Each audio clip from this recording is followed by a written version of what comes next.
Assalamualaikum warahmatullahi wabarakatuh. Good afternoon everyone. My name is Tsabita Salsabilla and I am from class 18DB.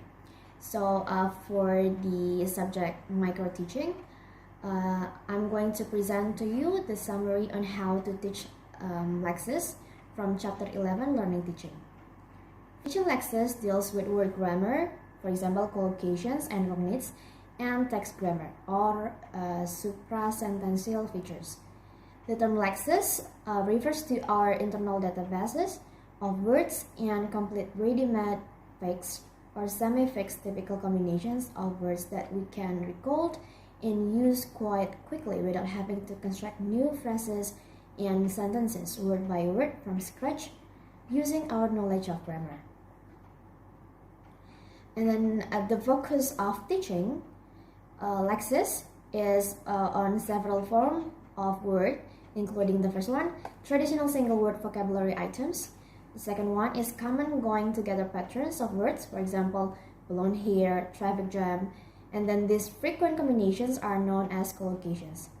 And then the third one is the longer combinations of words that are typically used together as if they were a single item. For example, someone you can talk to, on the spot decisions, I would rather not say.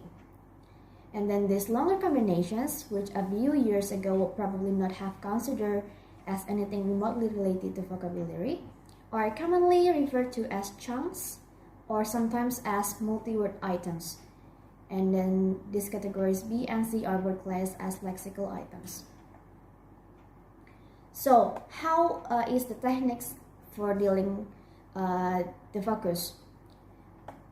To deal with each focuses on teaching Lexis, techniques that can be done, for example, one, for the traditional single word vocabulary items.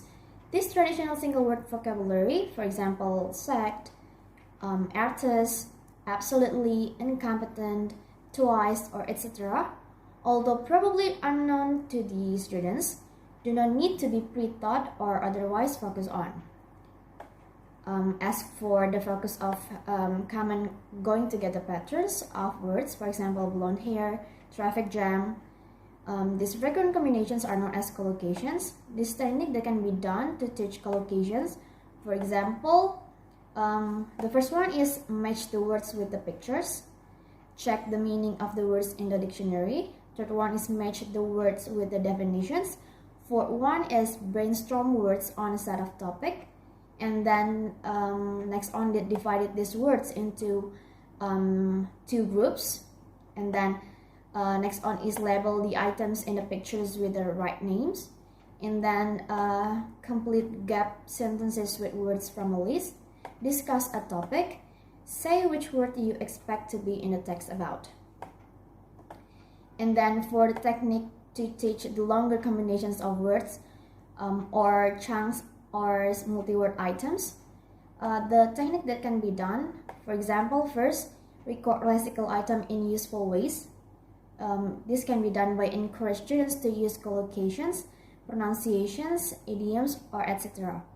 And then revisit lexical items pages by encouraging students to revisit their collections and keep amending and adding new examples, collocations, etc.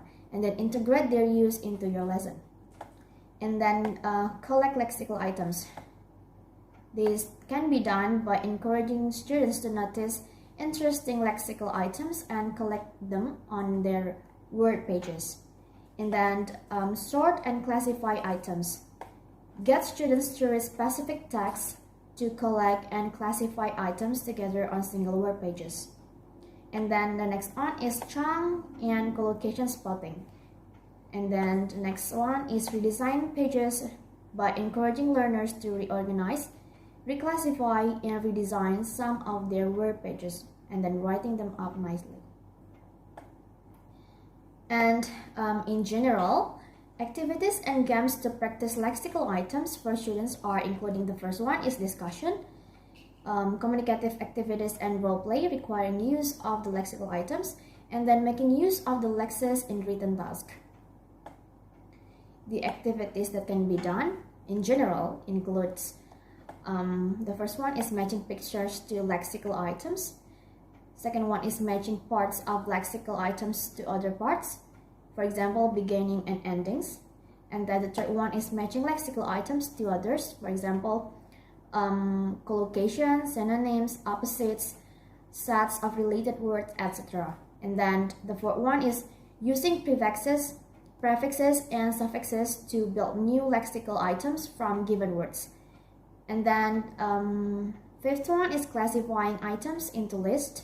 Sixth is using given lexical items to complete a specific task. Seventh, filling in crosswords, grids, or diagrams.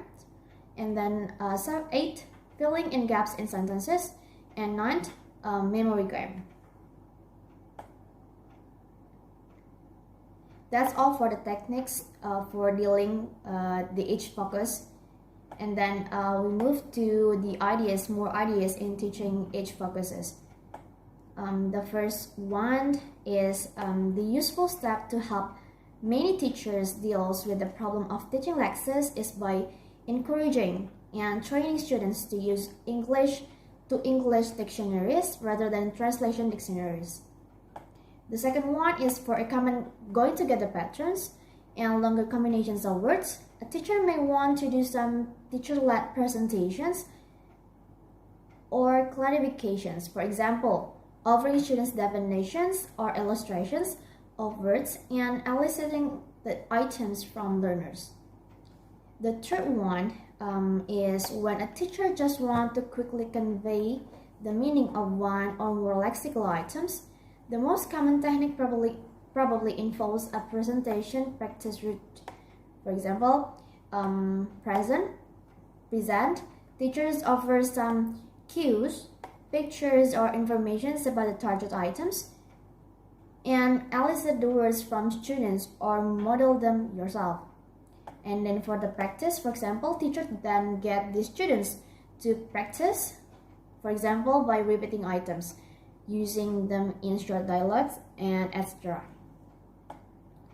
The next ideas for teaching Lexis is encouraging students to keep a useful lexical items list in one way to ensure that the teaching of Lexis has a value after the lesson is over.